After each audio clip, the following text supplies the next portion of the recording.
our guest Mohan Bhai and um, Amar Behenji.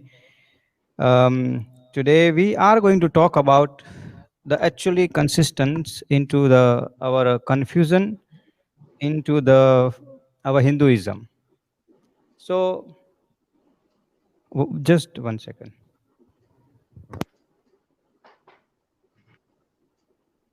Okay. So today we're going to talk about the confusion in our Hinduism, and let us understand basically as we are continuous and into the new generations, even amongst our old generation too, we are having some kind of the uh, different kind of the understanding about our faith, our religious, our scriptures and everything. So we are here to explain, okay, what exactly supposed to be and what we have actually adopted in our life. So, like simple example, we think about it, कि भाई, when it's come to the festival. So just few days before we are now in 2 weeks time, the Navratri will start. So when it's come to the Navratri have a different kind of the understanding. Navratri, when we celebrate Navratri, is a purely devotion involved, bhakti involved, faith involved. But we are becoming, as last week we talked about it, okay, we are becoming at this stage is commercialization. So our commercial approach towards the actually our festival and our religious celebration is becoming a more than the actual religious approach. So we have a guest, and our guest will be actually will go through into that part too. And I know, I think after I was so busy today, the Mohan, you may have heard that Mohan Bhai wanted to try to contact me twice. He phoned me, but I couldn't get hold of him. So he will be explained to the details too into the different aspects into the Hinduism. So without wasting time, I think I will call upon to the Mohan Bhai to say few what is his view about it into the fusion into the confusion. This is the third successful series we are running actually, and we are very growing nicely, and our viewers are actually enjoying. So that is the one positive part we're looking forward. Obviously, we must understand that technology is a technology. Sometimes technology make us success, and sometimes technology bring us down too. So initially we had a couple of technical issues, but now we have managed to resolve it. So I think Mohan, please take over from us, and then we will continue about it. Thank you. Namaste, Vyasji. Thank you very much. And once again, namaste to all our viewers. And I would request that viewers may feel free to send questions or type out their queries, which we will try and answer towards the end of the show. And as Guruji Gopal Vyas had mentioned, uh, we understand that when we have titled this whole series as Confusion, what we're saying is that because of the fusion currently in the modern time that we have of our own civilizational values and the modern civilizational values, we do have sometimes a confusion which gets manifested in terms of our identity or sometimes in our value crisis and whatever. But in this process, what I'm doing is I'm sharing with our listeners usually a lot of information that is otherwise obscure or not easily available or not on the mainstream, and yet has got a lot of interesting value for us, especially because it concerns our ancestors and our heritage, our religion. And you must understand the religion and the culture intermix a lot, and there's a lot of influence of each other, but the culture is even more wider. And then comes the civilization, because, like, for example, all people of Indic origin do belong to the Indic civilization, because generations and generations ago our ancestors have all come from that same land. and the geographical subcontinental region of India.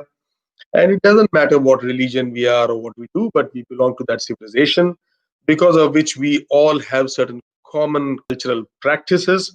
And then, of course, a lot many of us who still follow the same religion of Hinduism are the ones who are most assiduously preserving, following, and taking these forward.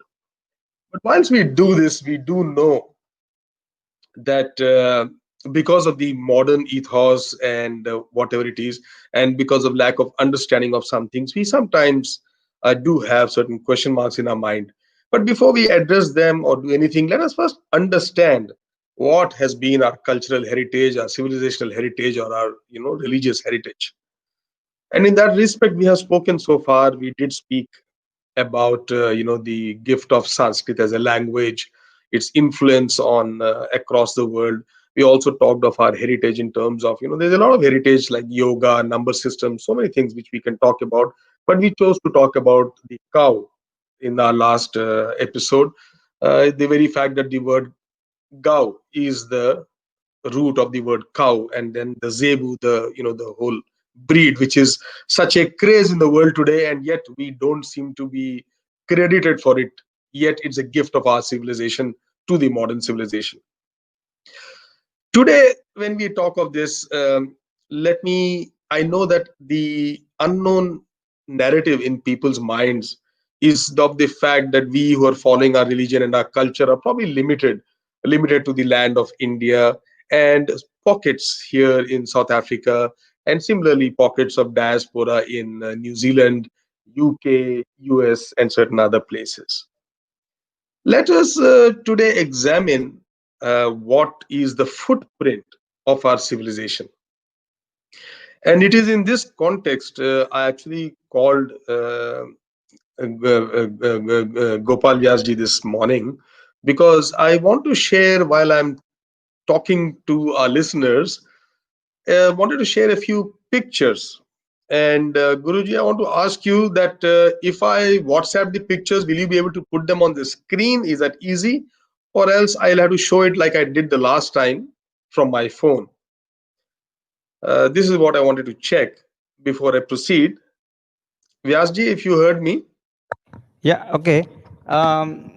What exactly the picture sharing? Yes, you can send me on a WhatsApp, but today it will not possible. But from definitely next week, we will be managed Okay, to share the pictures as we okay, talk. So okay, that is not a issue about it.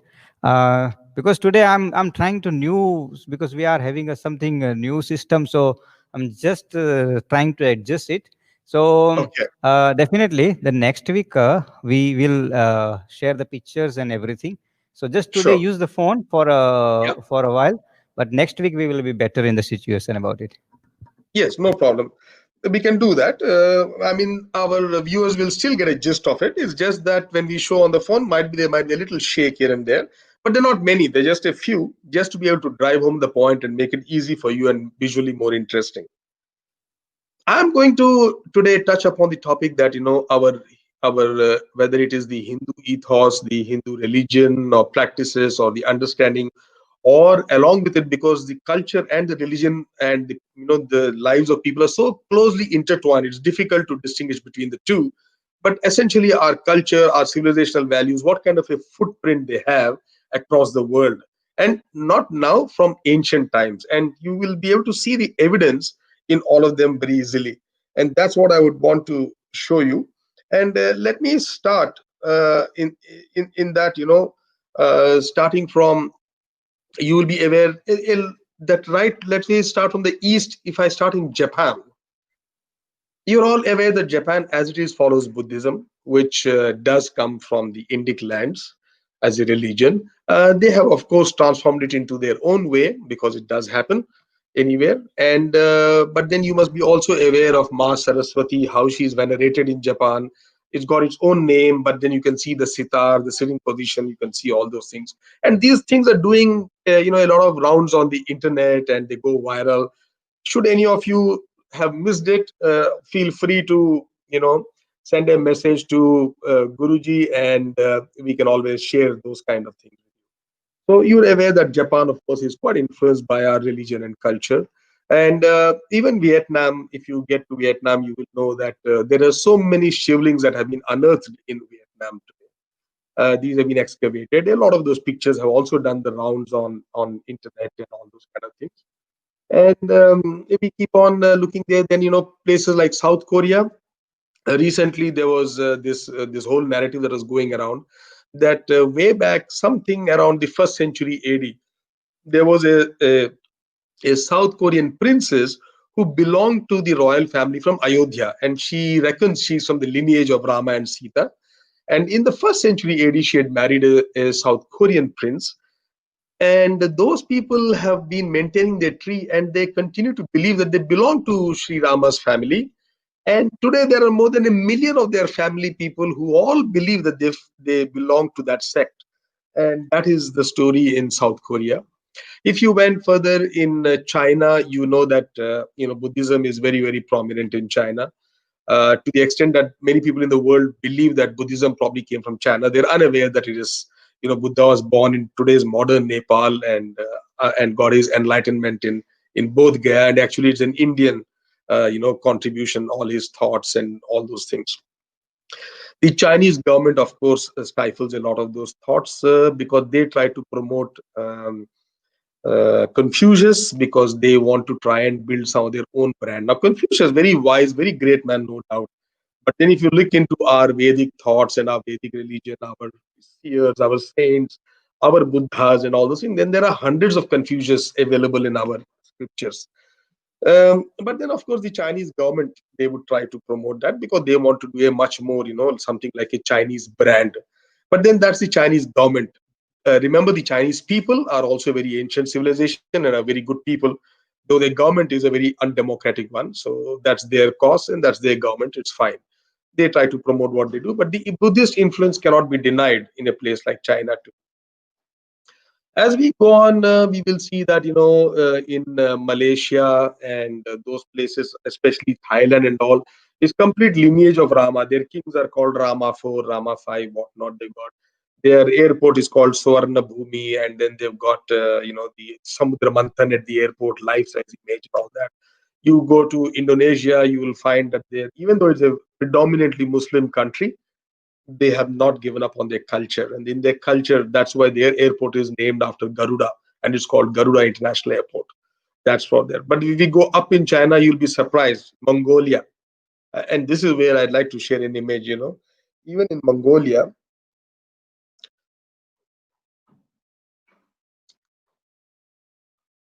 even in this is the flag of Mongolia. You see here.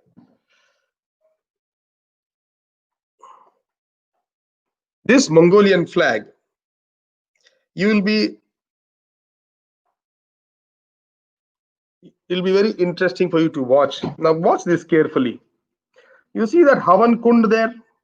That's a Havan Kund. In between that, it's got a bottom, it's got a top. In between, there's a yin and the yang, which comes from the fusion of Indian and Chinese philosophy. And then you'll see the crescent moon, just like in the Shiva. And then you find the sun, and you see above the sun, you'll even see the Trishul, but then the Agni-shaped Trishul. I hope my hand is steady enough and that you're able to see it. So even in faraway Mongolia, which otherwise is kind of has got a lot of Muslim influence now and also other influence, way back their thing was always seen as they also had these kind of Indic cultures. So if you notice, there it is. Once again, you see that on the top, the Agni in the form of Trishul. So they're praying to the Agni god there, and it's a form of a Trishul. Remember, the moon in the Shiva's thing is much more older than the Islamic crescent moon. So these are all ancient symbols coming from ancient cultures. And they also have a river called Ganga. It seems because they actually took water from the Ganges and poured it in a lake, and then they called the lake, sorry, not river, the lake, and they called it Ganga Lake. So, but then you must be aware, Mongolia basically means Genghis Khan, and Genghis Khan was a terrible conqueror, and the largest empire in the world by a single conqueror belongs to Genghis Khan, not to Alexander, not to Napoleon, not to the British, not to others, but Genghis Khan. So he was a huge terror for people. I won't exactly rate him as a great man, frankly. But then the word Khan, don't get confused. The Khan is not an Islamic word. Khan again comes from the Sanskrit word. Khan means khani. Khani means what? Mine. Why do you say somebody's mine? You like, wealth mine, gold mine. So the Khan was supposed to be like the owner of a mine, means he had so much of everything. So they're called the big chiefs as Khaganate or Khanate, Khanat, Khanate. That was the Khan. But because of his terror that spread across, and then the Turkish people and all those people, the a lot of Arabs, even though once the Mongol Empire declined, all their slaves who became bigger chiefs later on, they adopted this name of Khan because it meant so much of prestige. And today we think that Khan is probably an Islamic name coming from Arabia. No, no, Khan doesn't have any Arabian origins. Khan basically has Sanskrit origins, and it comes from this Genghis Khan, Kublai Khan, all those guys. From there, because of their the fear that they generated, people started thinking, oh, Khan is a great name, and Khan became a popular name. So this is again from there. But if we go beyond Mongolia, now we're looking at Russia. Now again, in Russia there's a very, very interesting thing. And Vyasji, I'm sure you'll also be I want to show you this. Look at this, people. In Russia before, Yeah, we can see. yeah, before the Christian, Russia that has adopted a religion like that. Prior to that, they were all Slavs, and those Slavic religion essentially has a Radha and Krishna. They call this Radha Krishna.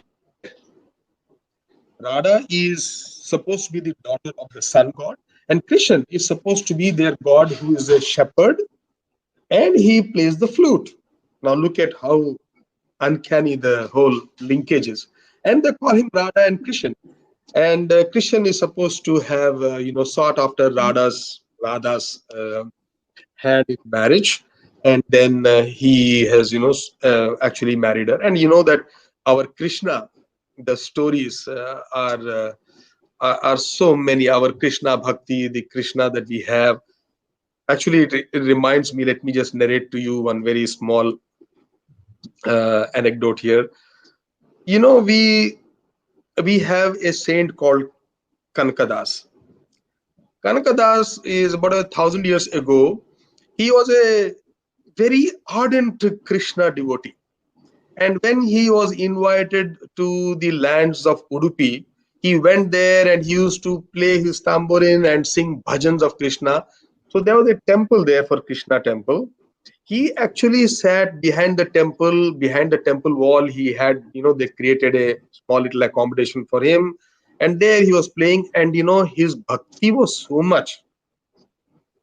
His bhakti was so much that the wall of the temple got a crack and a small little aperture came out of there. And then the deity inside, which is normally facing east, turned 180 degrees and turned west towards him because he wanted to see Lord Krishna. His bhakti was so devoted. Many times we tend to think that these must be some legend. How can that happen? Is miracle, whatnot. Frankly, these are what doubting minds will think. I want to ask you one thing. For 1,000 years, a story doesn't go on.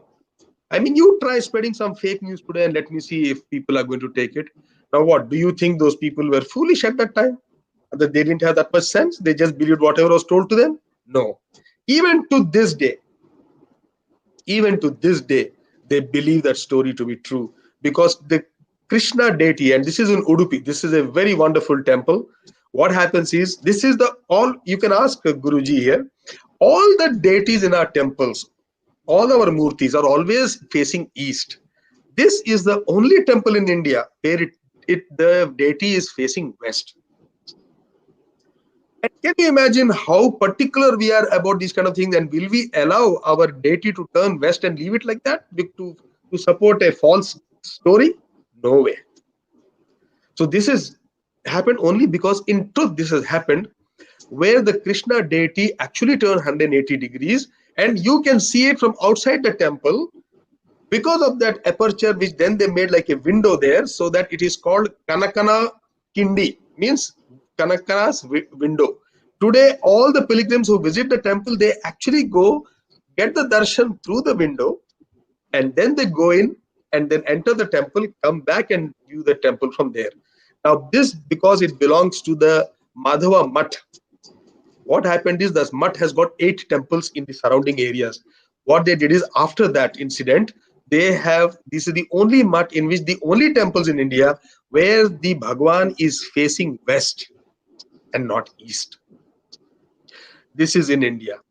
And this is the story, and this is the story of the bhakti. Of course, Krishna, Lord Krishna, Bhagavad Gita, his story, all of you know, we don't have to say.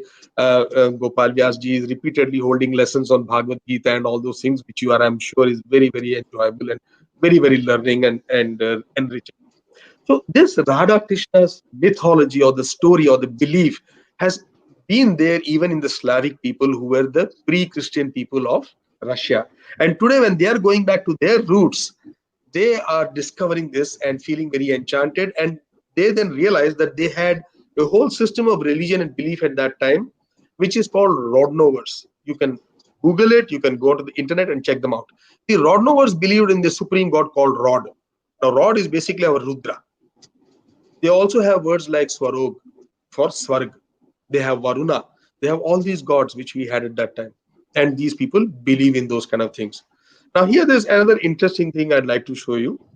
That talking about Russia, you know, even the rivers in Russia, one of their major rivers is the Volga River. Okay, and this Volga River basically is Volga is a Slavic name. Okay, and Volga basically means rasa. So prior to Slavic naming, because the meaning is ras, the way you get ras, that rasa is the root of the word for the country's name called Russia, because Volga is the lifeline of the Russian basin and the Russian country. And then, if you think this was just a coincidence, let me show you. There's again another one from there itself. Let me hold it steady. This is called Moksha. This is the Moksha River in Russia. Along with this Volga, now you see, because the Volga is a Russian is in meaning Rus in Sanskrit, because that's the same meaning, and its word in Slavic is Volga. Because it is Rus, it has got 6-7 tributaries, and you can check this on the map. You'll find those names. These tributaries, you got one is Oka. Oka means one, which means unity. Then you have a tributary which is called Kama. Kama is the Kamaras, is essentially the sexual, erotic pleasures. Those are also a ras. That's the Kamaras. Then the other tributary's name is Sura.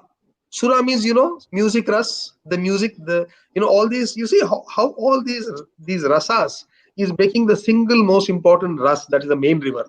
These are tributaries. And that is called Sura. Sura is a musical Sura. Then they've got Samara. Samara is what? Is basically meaning Amar. Amara. Amar means immortal. Samara means with the immortal.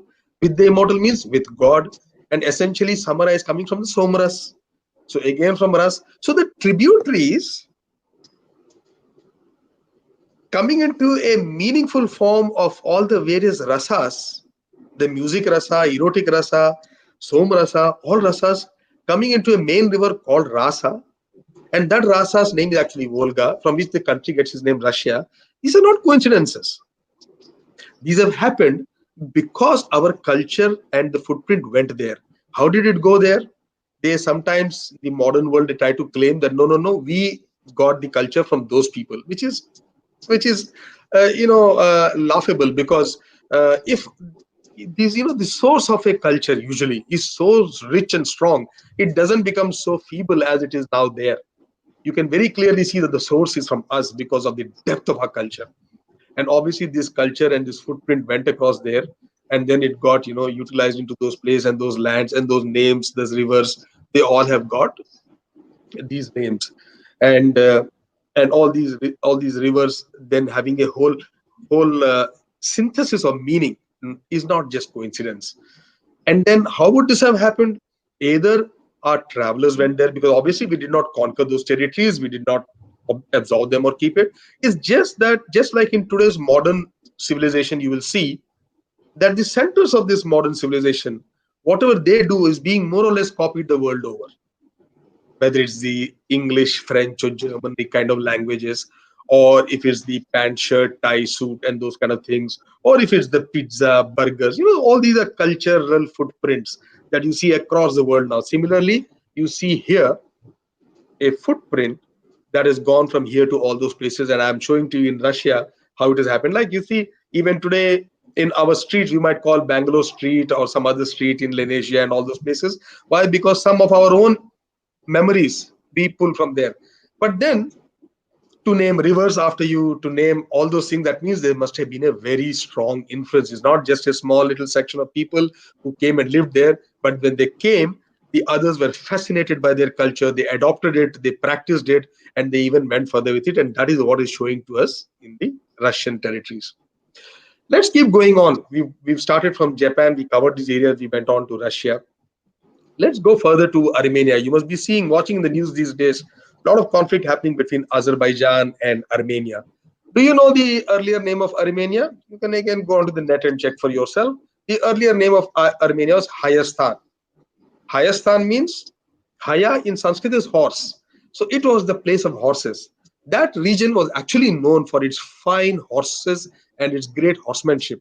Even their Mitanni kingdom, 3,500 years ago, were supposed to be great horsemen, and they followed the complete Vedic culture. And they had complete manuals written on how to train horses, how to do it, and one of the best horses come from that region. And that region had its original name was Armenia. They also have many other, their pre-deities prior to Christianity are all Indian and Hindu deities that they have. So that is also, Armenia is the new name now, because after 180 onwards, they became very strongly Christian. They were one of the first countries to adopt Christianity, actually. And today, of course, they're having some conflicts with Azerbaijan. Those of you who are following the news might have noticed. That is about Armenia. We go on further because all those countries are influenced, whether it is Romania, Georgia, Croatia. Croatians actually believe that they're descendants of Vedic people. There's evidence for all those things. If we go on further, we will see another most important river of Europe, the river Danube. Now, Danube is originally, once again, check even a thing like Wikipedia, and you will check what is the etymology of Danube. Danube word comes from the word Danu. Danu is again goddess Danu. Danu is the wife of sage Kashyapa. You know that we got the 7 rishis, Saptarishi as we call them. We also have a Gotra system. Like I said, we will one day talk about the Gotra system and why it is so scientific. What is the whole story behind it?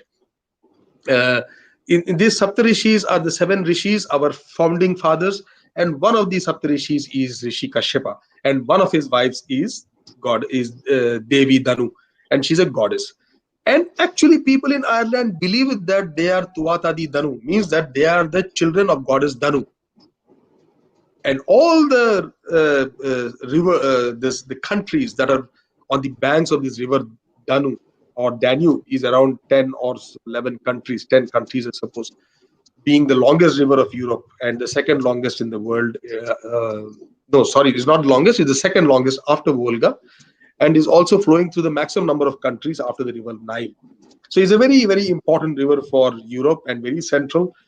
Most of the countries residing on its banks have got Vedic roots and all these things. So you see that all these footprints that we've seen all across here, everywhere, there's a lot of it, but slowly it is shrinking.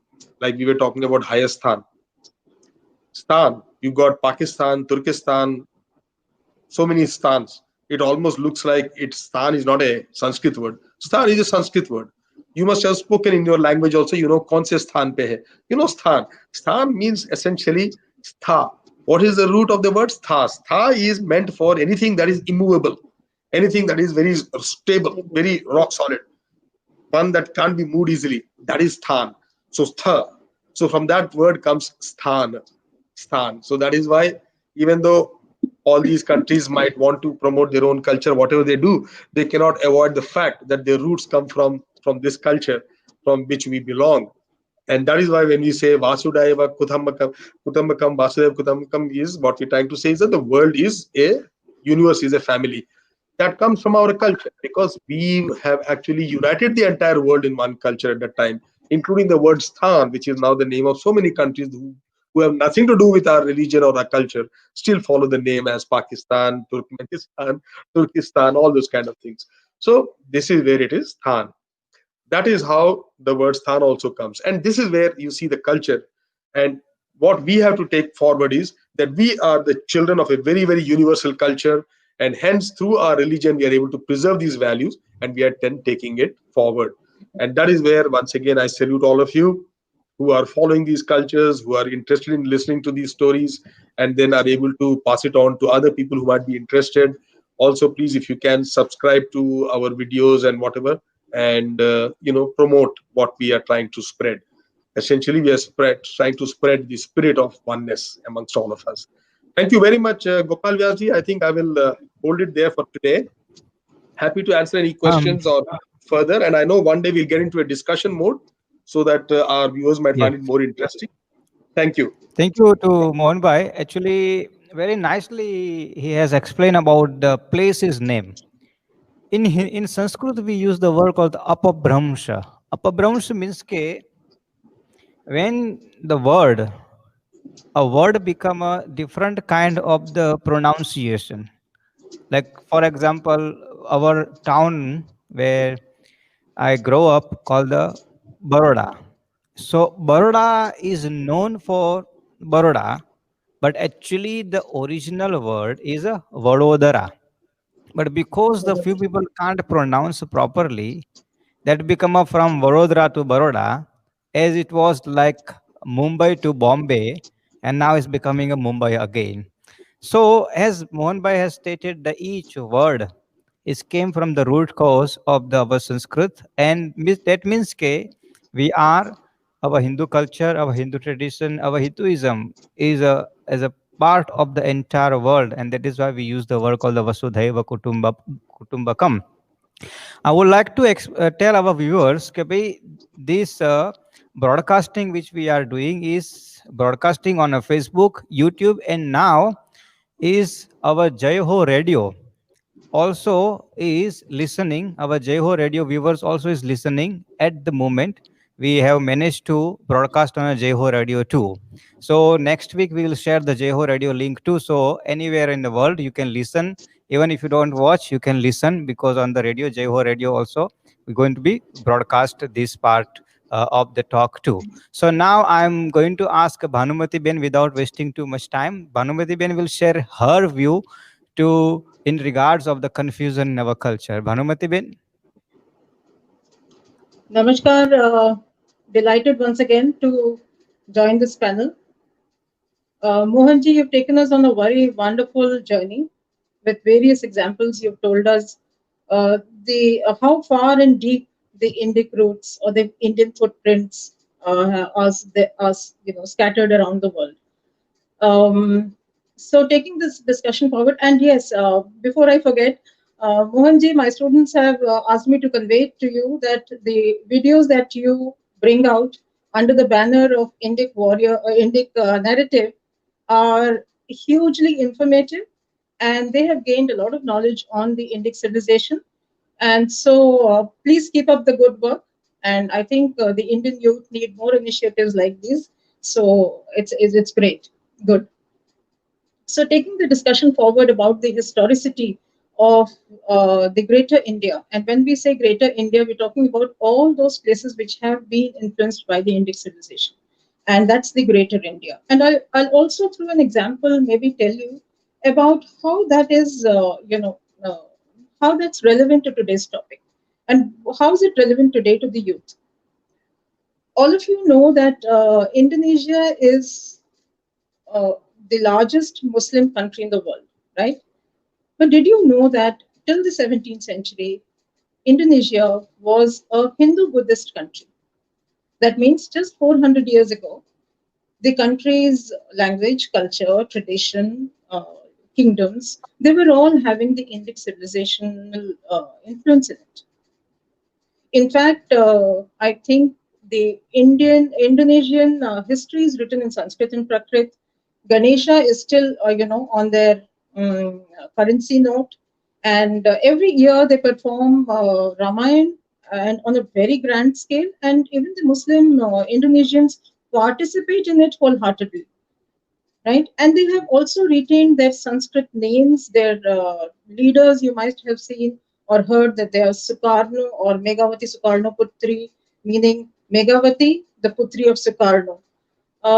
Besides that, you'll be happy to know that Indonesia has recently uh, gifted America a Saraswati statue. You can still see it installed outside the Indonesian embassy in what you say USA, right? So now coming to the example that in Indonesia there's a city called Yogyakarta. Note the name Yogyakarta again. And in Yogyakarta you have one of the biggest and the oldest Hindu temple called the Prabhanan temple. Now the Prabhanan temple is dedicated to the Trinity, Brahma, Vishnu, and Mahesh. As all of you know, that there are only two temples for Brahma dedicated to Brahmaji. One is in Pushkar, Rajasthan, and the other is in Indonesia. And it's a huge temple complex, and this huge temple complex is almost the second largest temple complex in the entire Southeast Asia. So there are three temples dedicated to Brahma, Vishnu, Mahesh, and three to their vahanas, so the vehicles. Now coming to the specific, in spite of the distance between Indonesia and India being 8,000 kilometers away, this temple, the Prabhanan temple, was built by an Indian king, King Sanjaya of the Mataram dynasty in I think 850 or 60 AD. Right? So the point that I'm coming to is very interesting. The next fact is that as recently as I think November 2019, there was a huge mega event that took place in this Prabhanan temple, and that was the Abhishekam. Abhishekam means the purification ceremony for the temple, right? And this purification ceremony was huge. It was telecasted all over the world, and Hindus from all across the world had come. It was a huge event. The point I'm trying to make is that despite 1200 years of going from, from now, despite 1200 years, Indonesia has, though it's changed its religion, it hasn't changed its culture. That's very important to note.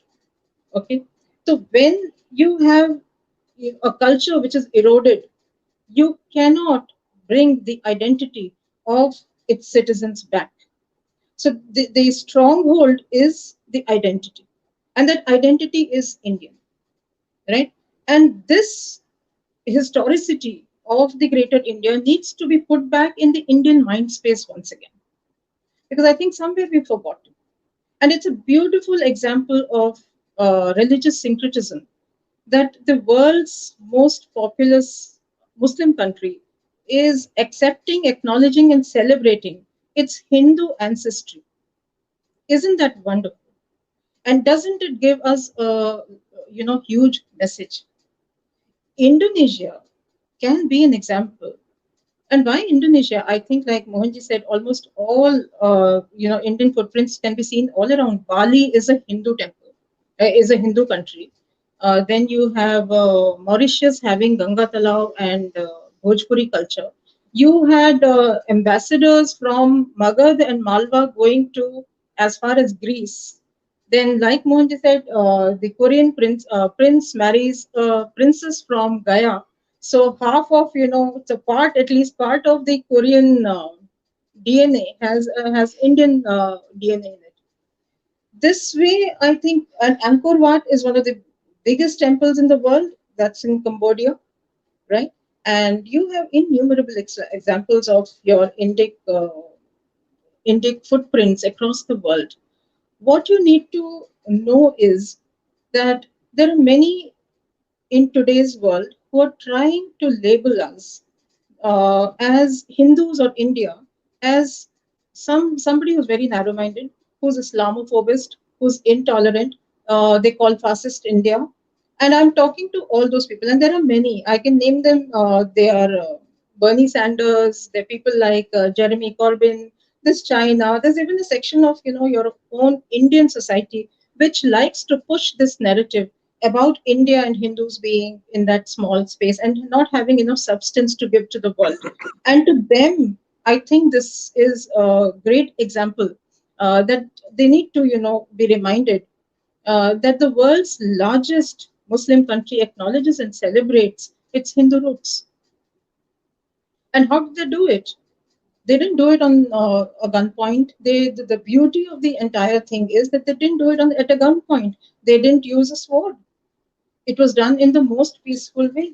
So this Sanatan Dharma, which is spread across the world, is not by military conquest or by conquering lands. The unique feature about the Indian footprint across the world is, I think, what we must remember is the unique feature is that this cultural expansion has never been confused with colonial domination or economic exploitation. We didn't uproot any cultures. We did not take away their languages. We did not plunder and rape and destroy their destroy their structures. We didn't do it at all. I mean, we did not harm them in any way. So you can understand that this was not due to forceful conversions or due to military conquests. It was in the most peaceful way. And this is what the world needs to acknowledge and sit up. It's for everyone to see. You may be blind, I mean the world may be blind, but you need to tell them that hello, here is one civilization which is a continuing civilization. It is thriving in the place of its origin, and also that it has transported its best values across the world and it's shared it with all of them. We have not kept our secrets and our sciences and our literature selfishly to ourselves. We have shared it because we know that knowledge cannot be contained. We know that the best has to be shared with the rest of the world, and also that the world is my family. To what I come back again to what Mohanji and Vyasji said, that this is a Vasudhaiva Kutumbakam. And when you have this, only then can you give the best that you have to the world. Otherwise, without this one sentiment of Vasudhaiva Kutumbakam, you cannot and cannot, share anything that is precious to you with anybody else. So I think there is a lot of, message by just watching certain countries and the way they have preserved their own culture. At the same time, they acknowledge that their ancestry is from the Indic civilization. This is a huge contribution that our ancestors did. Now with social media, I don't think it's very difficult to get this information. But each time, remember, when anybody tries to push you back and say you Hindus or you Indians don't have the universal principles or universal attitude, you should not sit quiet. You should stand up. You should fight back for your dharma.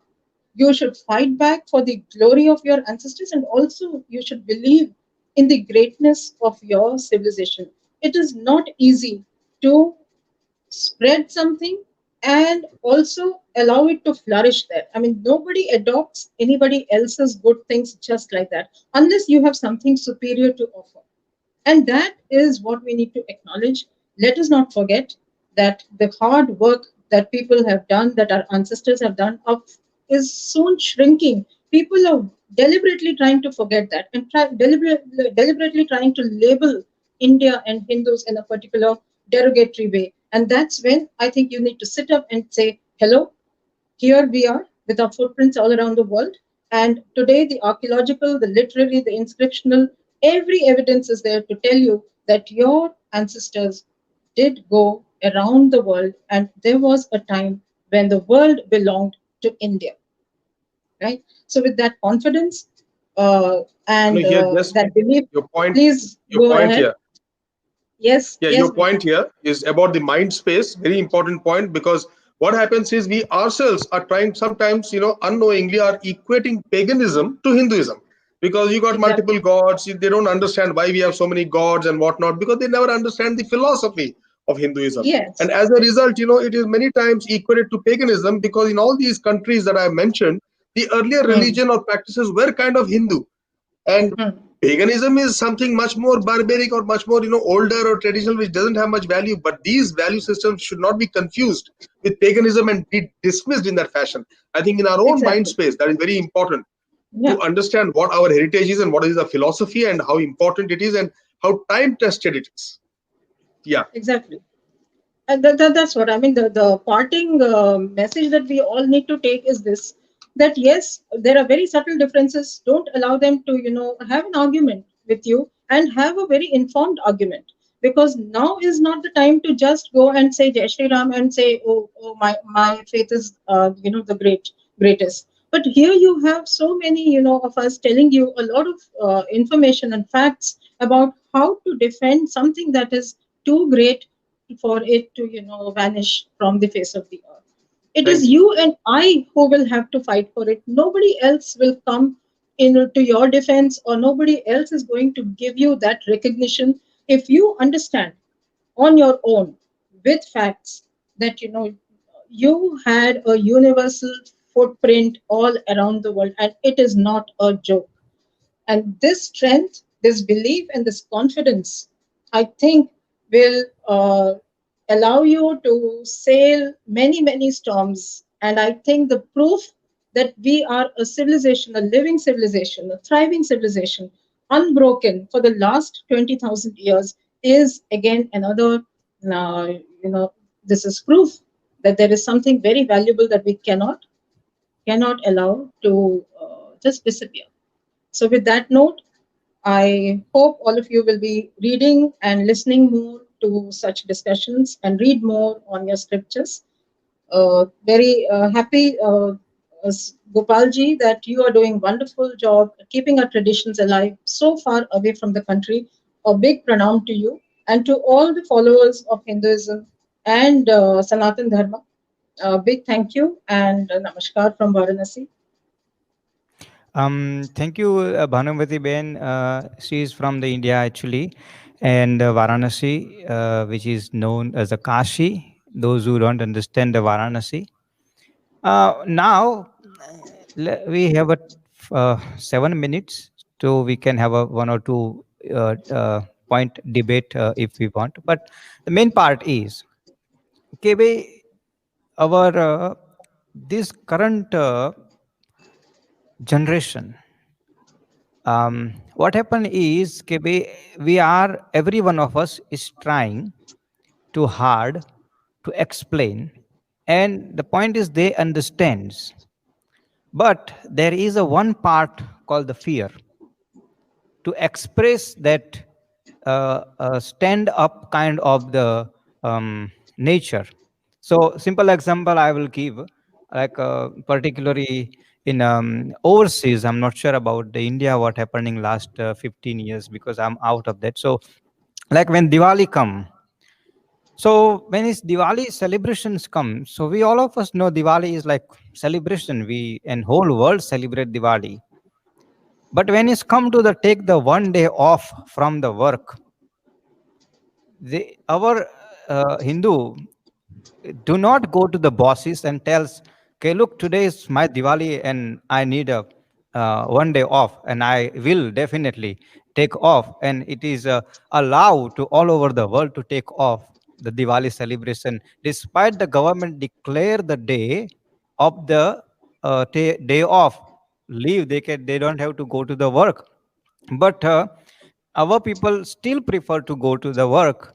And now what happened, I have experienced, one of the devotees came, couple of devotees come to me, okay, bhai, what happened when you tells us, okay, you must take off, so we go to our bosses and we says, okay, we are on leave because we are celebrating Diwali.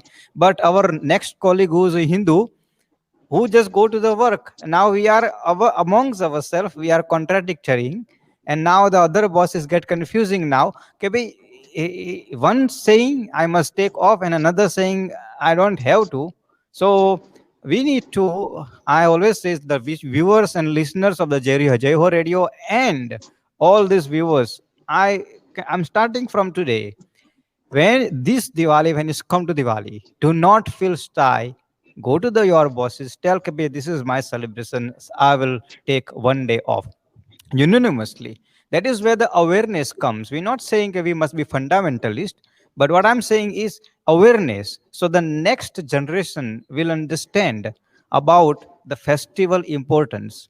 My children from grade 1 till the grade metric and uh, every year when it's come to Diwali, and South Africa, we all of us know, always the Diwali falls into exams time. Most of time, exam closer to the exam, before the exam, in the exams times, Diwali comes. But irrespective what happens, my children used to take off for that day from the school. But definitely they don't go to the school because I write the letter, okay, bhai, this is Diwali, we want to celebrate, finish. Why? Because that's where we're going to be inherited our values, our culture, our tradition into the children minds, showing the importance of the festivals. And as Mohan Bhai has said about the mandir, so that is one of the things we are experiencing into the all over the world.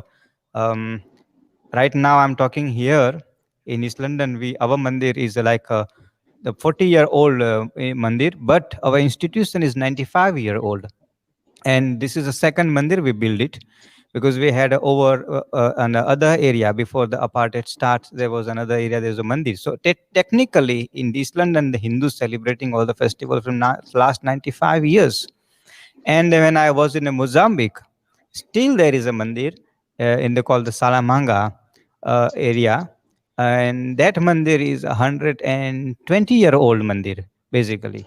And another mandir which is in Mozambique, that called the area called the in the close to the Nampula, 500-year-old mandir, Shiva mandir. So we are everywhere. And next weeks I will explain to the how the Mozambique name came into the action. But I will just briefly tell you, Mozambique means Musa and Bika, Indian's name. But next week when we talk about, I will go to the how that name came into the Mozambique country name too. And it is, I'm not saying anything because it is written in them country's history, and we have read it that when I was there. So Mohan Bhai, if you want to say something about it to the our festivals when it's come to the celebrations, and how what fear part is holding back us to stand up for that. I think, Gopal Vyasji, I think it's an excellent point you brought out. It's the most, a very, very current thing. And you're right. I mean, that observation that you made. You see, the Hindu religion has been one which is of total freedom. You are a Hindu whether you go to the temple or don't. You are a Hindu whether you believe in God or not. You are a Hindu whether you believe in one God or many gods or multiple gods. You are a Hindu whether you do the festival or you don't. But this freedom, whilst we enjoy this freedom, we must also celebrate it in the right way, or else what happens is your identity gets diluted. It is true that if you are in a mission critical job where your presence was necessary because it's 24/7 thing, that's a different story. But otherwise, all other normal Hindu people should be able to take leave so that they can spend the day with their family, even if they do nothing. Being an important day, because remember, it's a day which is having some thousands of years is coming on. And remember one thing, most festivals in the world are only around agrarian festivals, means harvest time, Passover time, Easter time, spring time, equinox time, those. Diwali is the only festival that is based on urban values also, because in Diwali time, all traditional businessmen have a new year, means their books close that day. They enjoy with their competitors and their co-workers, and then the next day they start with Muhurat as a new year. So, it's a financial year closing, and financial year closing is an urban festival.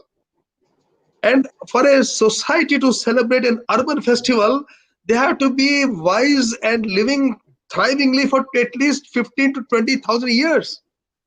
Because only then you develop that whole sense of an urban culture. Today we have many other holidays, like you got the day your country became a republic, the day you got declared as a state, as a this and those are political holidays. Do you really enjoy? You don't. You just take it as a holiday, and that day you do something else. But the day when you do puja, you celebrate it, you venerate your ancestors, and you all that, all those festivals are usually revolving around agrarian practices. Diwali is revolving around your urban practices. And of course, in any case, it is the day when supposed to be from our religious point of view. It's also the day when Rama came, returned back to Ayodhya. So the people of Ayodhya lit lamps to be able to light up the streets because it is an Amavasya day. So remember, this thing has been occurring every Amavasya of that Kartik or the other month. Every Amavasya of every year is happening for we do not know how many years. That kind of a heritage, do you want to just trivialize it by saying, I don't need to do much, maybe my mom's cooking some sweets or my wife's doing some cleaning in the house, I'm going to go to work, that actually you are diluting your own identity by doing that. That is why I think it's a very important point that Gopal Vyasji has brought out. So we are able to In fact, actually go out, wear it on your sleeve, celebrate, because it is about you, it's about me, it's about it's about who am I. And to that extent, yes, we must follow these and understand the meaning behind it so you're able to share. Thank you.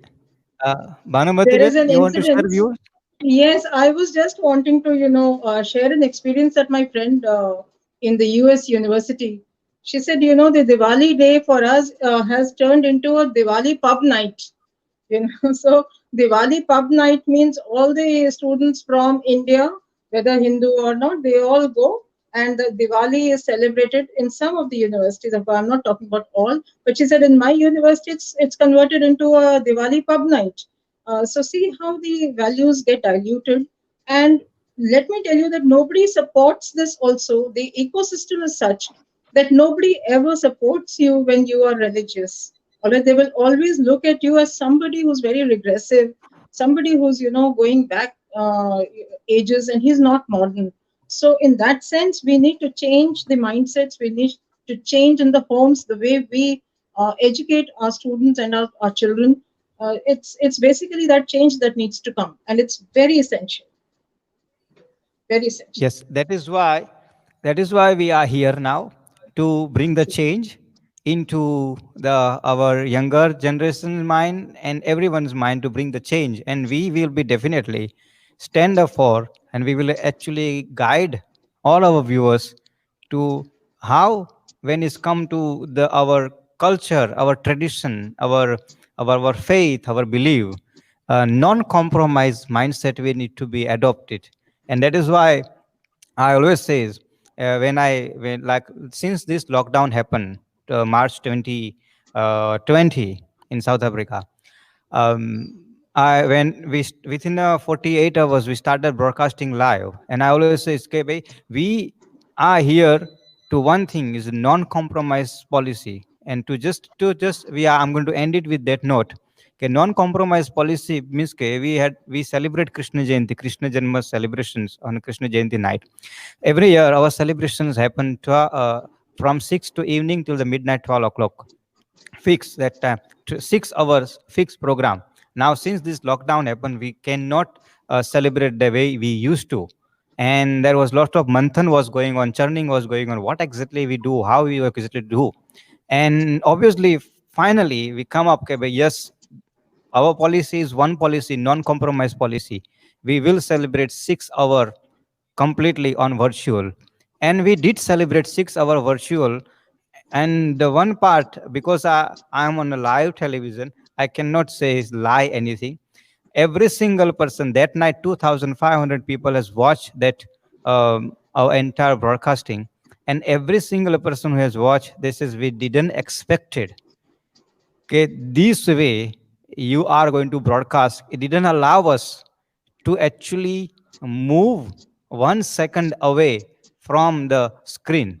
So when it's come to the non-compromise policy, that means non-compromise policy. So we as a Hindu, I will say every single Hindu, let us follow the non-compromise policy when it's come to our festival, our culture, and our traditions. And once again, thank you to my prominent guest, Mohan Bhai and Bhanumati Ben, for coming down and taking your time and guiding our viewers and our our devotees who actually are learning much more from you about our culture, our tradition, our Hinduism. And as I said, this talk will be continue uh, next week Tuesday too as a part 4.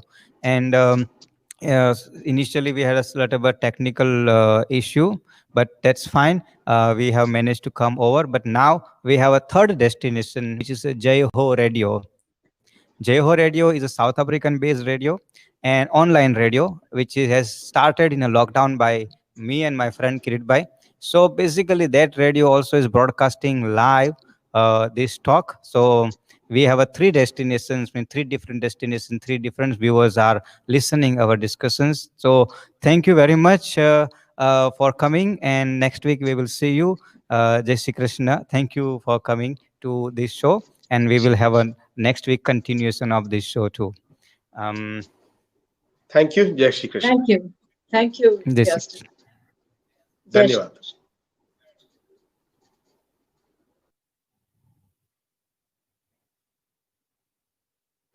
Dear devotees, please prepare for Aarti Thadi. We're going to do the Aarti just now.